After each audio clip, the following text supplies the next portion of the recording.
नमस्कार दोस्तों, स्वागत है आपका आपके यूट्यूब चैनल डॉक्टर पूजा आयुर्वेद में। आज हम बात करने वाले हैं इंडोमेट्रोसिस के बारे में। इंडोमेट्रोसिस क्या होता है, इसके कारण क्या है, इसके सिम्टम्स क्या है, कौन-कौन से टेस्ट हमें करने चाहिए और इसके आयुर्वेद के अनुसार इलाज क्या है। ये वीडियो लास्ट तक देखना क्योंकि मैं एक ऐसी ट्रीटमेंट बताने वाली हूँ जो आपके इंडोमेट्रोसिस को जड़ से खत्म कर देगी। तो आइए जानते हैं इंडोमेट्रोसिस क्या है। इंडोमेट्रोसिस का मतलब होता है जो आपका यूटरस है जिसमें अनवांटेड टिश्यू की ग्रोथ हो जाती है। यूटरस की जो परख रहती है उसके बाहर। यूटरस यानी कि जो आपका गर्भाशय है उसके अंदर जो टिश्यू बनते हैं वो टिश्यू आपके बाहर भी बनने लगते हैं, उसको कहते हैं इंडोमेट्रोसिस। तो ये टिश्यू कहाँ-कहाँ बढ़ते हैं? आपके फॉलिपियन ट्यूब में बढ़ते हैं, आपके ओवरी में बढ़ते हैं, आपके यूटरस के बाहर बढ़ते हैं, आपके पेल्विक एरिया में बढ़ते हैं। आयुर्वेद में चरक और सुश्रुत ने कहा है इंडोमेट्रोसिस का मतलब है आपके शरीर में वात और कफ का बढ़ जाना।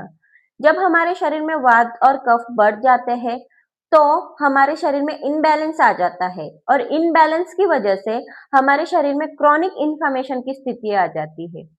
वात दोष की बढ़ने से हमारे शरीर में पेल्विक एरिया में हमें क्रैम्पिंग हमें क्रैम्पिंग हो जाती है, हमें पिंगिंग सेंसेशन पेन होता है और हमें बहुत पेल्विक के एरिया पे हेवीनेस लगता है। और कफ दोष की बढ़ जाने की वजह से हमारे शरीर में अनवांटेड टिश्यू की ग्रोथ होने लगती है।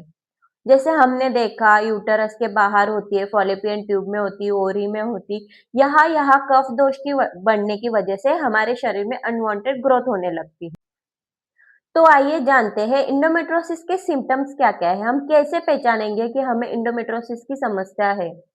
तो इसमें पहला सिम्पटम्स है, आपके पीरियड आने के 1-2 दिन पहले आपको पेट में बहुत तेज दर्द होना। दूसरा है, आपके पीरियड बहुत ज़्यादा हेवी ब्लीडिंग होना, आपको स्पॉटिंग होना। तीसरा है, आपका इनफर्टिलिटी, आपको गर्भधारणा बहुत लंबे समय से आप ट्राई कर रहे हो, लेकिन आपको गर्भधारणा नहीं हो पा रही है। चौथा सिम्पटम है पेनफुल इंटरकॉर्स। पांचवा सिम्पटम है आपको ब्लोटिंग और कॉन्स्टिपेशन की समस्या होना। आपको हमेशा आपका पेट फूला फूला लगता है, आपका पेट ठीक से साफ नहीं हो पा रहा। ये सारे इसके सिम्टम्स है। इसके हम लोग कॉज जानेंगे, कारण क्या क्या है। तो इंडोमेट्रोसिस के कारण है, सबसे पहला है आपकी लाइफस्टाइल, आपकी स्लीपिंग साइकिल। आप रात में देर रात तक जग रहे हो, इसकी वजह से आपको ये परेशानी हो सकती है। और आप कफ कर आहार, जो आपकी कफ की दोषों को दूषित करता है, वो आहार खा रहे हो। जैसे आप दही ज़्यादा खा रहे हो, तला भुना खा रहे हो और खट्टा खा रहे हो। इसकी वजह से ये परेशानी होती है, कफ आपके शरीर में बढ़ने लगता है। और एक जगह पे ज़्यादा देर तक बैठे रहना, इसकी वजह से भी इंडोमेट्रोसिस की परेशानी होती है। आगे जानते हैं इंडोमेट्रोसिस में कौन-कौन से टेस्ट हम कर सकते हैं। पहला है अल्ट्रासाउंड, एमआरआई, CA-125 और लैप्रोस्कोपी। इन सारी टेस्ट के माध्यम से हम ये जानेंगे कि हमें इंडोमेट्रोसिस हुआ है या नहीं हुआ है। आइए जानते हैं चिकित्सा के बारे में। हम आयुर्वेद के अनुसार क्या-क्या चिकित्सा कर सकते हैं इंडोमेट्रोसिस में। पहले जो हमारा शरीर का वात बढ़ा हुआ है उसको हम कम करेंगे और दर्द जो हो रहा है उसको हम कम करेंगे। उसके लिए हम लेंगे दशमूलादि काढ़ा, अजवाइन और हींग का पानी, जो आप खाली पेट भी ले सकते हो सुबह-सुबह। दूसरा है तिल तेल या नारियल तेल जो रहता है, वो लेना है, उसको थोड़ा-सा गरम कर लेना है और सुबह खाली पेट आपको 5 मिनट तक आपके पेट में मसाज करना है। और स्टीम लेना है आपको। गरम पानी ले लो, उसमें कपड़ा डाल के उसको निचोड़ के आप पेट पे रख सकते हो, इससे आप स्टीम ले सकते हो। इससे आपका शरीर में वात कम हो जाएगा और आपका जो पेट में दर्द रहता है हमेशा वो कम हो जाएगा।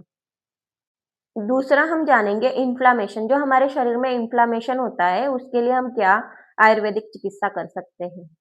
गिलोरी, पुनर्नवा, हल्दी, त्रिकटु और काली मिर्च, ये सब का पाउडर लेके आप गुनगुने पानी में डाल के पी सकते हो सुबह उठते ही। या फिर अदरक वाला पानी। अदरक वाला पानी आप जब खाली पेट पीते हो तो आपके शरीर में जो इन्फ्लेमेशन होता है वो कम हो जाता है। 3-4 वीक में ही आपको फ़र्क दिखना चालू हो जाएगा कि आपका इन्फ्लेमेशन कम हो रहा है, आपका दर्द भी कम हो रहा है। आपको ये वीडियो पसंद आए तो मेरे चैनल को लाइक करें, शेयर करें और सब्सक्राइब करना ना भूलें। याद रखें आप सब्सक्राइब करना भूल जाते हो और मुझे कमेंट्स करके बताएं कि मैं अगला वीडियो आपके लिए किस टॉपिक पे बनाऊं और आपको किस टॉपिक पे इंफॉर्मेशन चाहिए। धन्यवाद, थैंक यू फॉर वॉचिंग।